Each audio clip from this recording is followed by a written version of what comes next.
வரமா வந்தம்மா வாஞ்சையுள்ள தங்கம்மா சிட்டர் மனசுக்காத சிங்கம் தான் எங்கம்மா மறுபிறவி உண்டன்னா எனக்கு என்ன வேணும்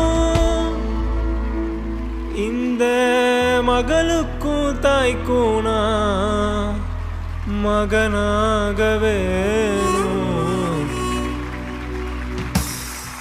ஒரே ஒரு ஊரில ஒரே ஒரு ஐயா ஒரே ஒரு ஐயாவுக்கு ஒரே ஒரு அம்மா ஒரே ஒரு அம்மா பெத்தா ஒரே ஒரு பொண்ணு அவ பொண்ணு இல்ல பொண்ணு இல்ல கடவுளோட கண்ணு. இந்த இண்டஸ்ட்ரியில் நான் வந்து அரௌண்ட் 2018 ஒரு ப்ரோக்ராமராக ஆரம்பித்தேன். மியூசிக் டேரக்டர்ஸ் கிட்ட ஒர்க் பண்ணி அதுக்கப்புறம் ஸ்லோவாக சிங்கிங் டான்ஸிங் இன்ஸ்டாகிராமில் பண்ணுறது யூடியூப்பில் போடுறது அதுக்கப்புறம் ஸ்டேஜ் அதுக்கப்புறம் இப்போ இண்டிபெண்ட்டாக நான் பண்ணிகிட்ருக்கேன். இந்த 5 to 6 years ஜேர்னியில் எனக்கு கிடைக்கிற முதல் அவார்டு இதுதான். அதுக்கு நன்றி.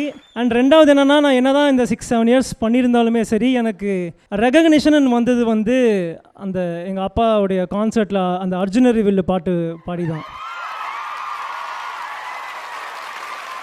அதாவது ஒரு 20 வருஷம் கழித்து கூட ஒரு பாட்டு வந்து ஏதோ ஒரு புது படம் ஒரு புது பாட்டு மாதிரி எல்லோரும் ரிசீவ் பண்ணி இது பண்ணியிருக்காங்க. ஸோ அந்த முறையில் அந்த பாட்டை என்னை பாட வச்சு ஒத்துக்கிட்ட எங்கள் அப்பா மியூசிக் டைரக்டர் வித்யாசாகர் சாருக்கு நன்றி, அந்த படத்துடைய டைரக்டர் தரணி சாருக்கு நன்றி, அண்ட் என் தளபதிக்கு நன்றி.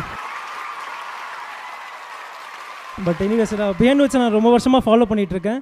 ஸோ இந்த வாட்டி எனக்கு அவங்க ரெகனைஸ் பண்ணி என்னை ஹானர் பண்ணுறது ஒரு மோட்டிவேஷனாக இருக்குது.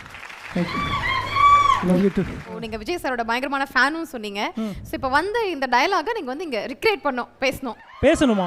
ஆமா, ஏன்னா லைட்டா மேனரிசம்ஸ்லாம் விஜய் சார் மாதிரியே இருக்கு அப்படின்னு சொல்லிட்டு ஃபேன்ஸ் கீழே கமெண்ட்லாம் பண்ணிருக்காங்க இல்லையா? ஸோ அதனால அதை ரிக்ரியேட் பண்ணலாம். அப்படி இந்த இடத்துல சென்டர் ஸ்டேஜ் மட்டும் இதெல்லாம் ஓவரா இல்லை. இந்த தம்மா துண்டு பிளேடு மேலே வைக்கிற நம்பிக்கையை ஓ மேலே வை ஜெயிக்கலாம். அது அப்படியே ஆடியன்ஸ் பார்த்து தம்மா துண்டு பிளேடு மேலே வைக்கிற நம்பிக்கையை ஓ மேலே வை ஜெயிக்கலாம். எஸ் பாட்டா அவங்களுக்கு பேசலாம் பிடிக்காது, ஒன்லி சிங்கிங் அண்ட் டான்சிங் மட்டும்தான். டான்ஸ் தான்.